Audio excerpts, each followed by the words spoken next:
अभी थोड़ी देर पहले कांग्रेस की राजमाता सोनिया गांधी ने प्रधानमंत्री मोदी से अपील की है कि वो श्रीलंका की मदद करें और इस कठिन परिस्थिति में भी, जी हां, शब्दों पे गौर कीजिएगा कि इस कठिन परिस्थिति में भी हम यानी कि कांग्रेस श्रीलंका के साथ है। अब राजमाता ने तो बोल दिया कि कैसे भी करके मोदी जी श्रीलंका की मदद करें, लेकिन इनके ही लल्ला युवराज राहुल गांधी कुछ दिनों पहले तक भारत को ताना मार रहे थे कि इंडिया वर्ल्ड हंगर इंडेक्स यानी कि भूखमरी, फ्रीडम इंडेक्स और वर्ल्ड हैप्पीनेस इंडेक्स में पिछड़ता जा रहा है, लेकिन कुछ ही दिनों में हम लोग हेट और एंगर में टॉप कर जाएंगे। ये सब बोलते हुए उन्होंने एक चार्ट भी शेयर किया था जिसके हिसाब से नेपाल, पाकिस्तान, बांग्लादेश, श्रीलंका, हमारे सारे के सारे पड़ोसी देश हैप्पीनेस इंडेक्स में हम लोगों से बेहतर हैं। अब देखो, पाकिस्तान भुखमरी की कगार पर है और जगह जगह भीख मांगता हुआ घूम रहा है। नेपाल के आधे से ज्यादा लोग हिंदुस्तान में बसने का ही सपना देखते रहते हैं। बांग्लादेश और अफगानिस्तान की बात करना वैसे ही बेमानी है और श्रीलंका तो अब पूरी तरह से खत्म हो चुका है, लेकिन राजमाता के लल्ला के हिसाब से इन सारे देशों के लोग भारत के लोगों से ज्यादा खुश हैं, और अगर हैं तो राजमाता आज इन लोगों की मदद करने के लिए क्यों बोल रही हैं? भाई, सच्चाई चाहे जो भी हो, ये दोनों लोग पहले आपस में बैठकर डिसाइड क्यों नहीं कर लेते कि आखिर बोलना क्या है।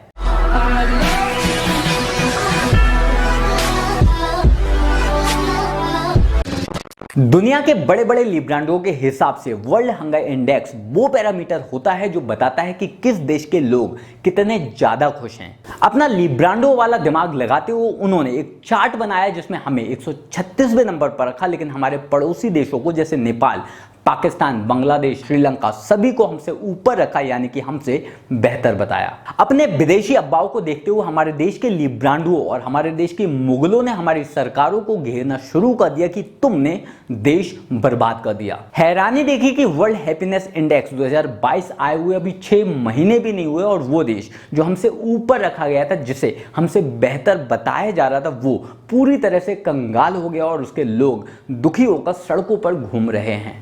गंभीर आर्थिक संकट से जूझ रहे श्रीलंका में हालात हर घंटे बिगड़ते जा रहे हैं।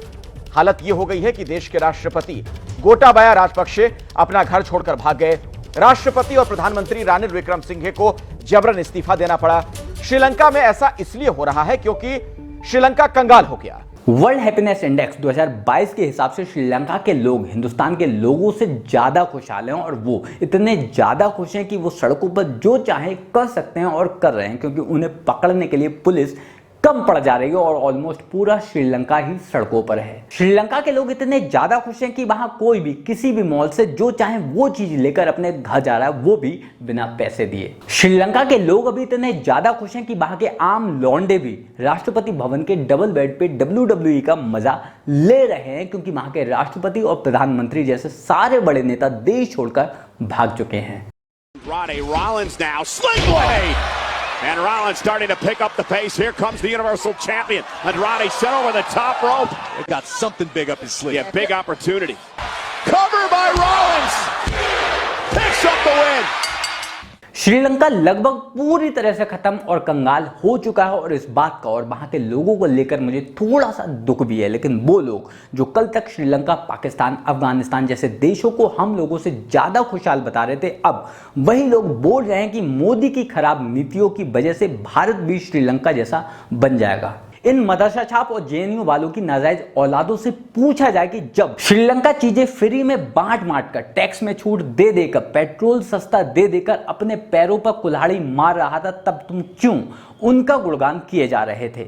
और वैसे भी श्रीलंका की जीडीपी 82 बिलियन US की थी, लेकिन उसका कर्ज 62 बिलियन डॉलर्स तक पहुंच गया था, यानी कि उसकी जीडीपी का लगभग 63% कर्जे में था, जबकि उसके पास फॉरेक्स रिजर्व बैलेंस भी मात्र 1.9 बिलियन US था। लेकिन अगर हम हमारे हिंदुस्तान की बात करें तो भले ही हम पर 220 बिलियन US का कर्जा हो, लेकिन हमारी जीडीपी 30 ट्रिलियन US की है, यानी कि हमारी जीडीपी का मात्र 20% हम पर लोन है, जबकि हमारे पास 588 बिलियन US का फॉरेक्स रिजर्व बैलेंस भी रखा हुआ है, जिसके होते हमें किसी भी कर्जे से डरने की जरूरत नहीं है। और वैसे भी महादेव के होते डर आखिर किस बात का है? खैर, आप इस बारे में क्या सोचते हैं कमेंट कर जरूर बताएं। मेरे साथ जुड़ने के लिए, मुझसे बात करने के लिए आइए इंस्टाग्राम पर, फेसबुक पर या फिर ट्विटर पर, लिंक मैंने नीचे डिस्क्रिप्शन बॉक्स में दे रखा है। जल्द मिलते हैं किसी नए वीडियो में नए टॉपिक के साथ। तब तक के लिए गुड बाय, नमस्कार, जय हिंद।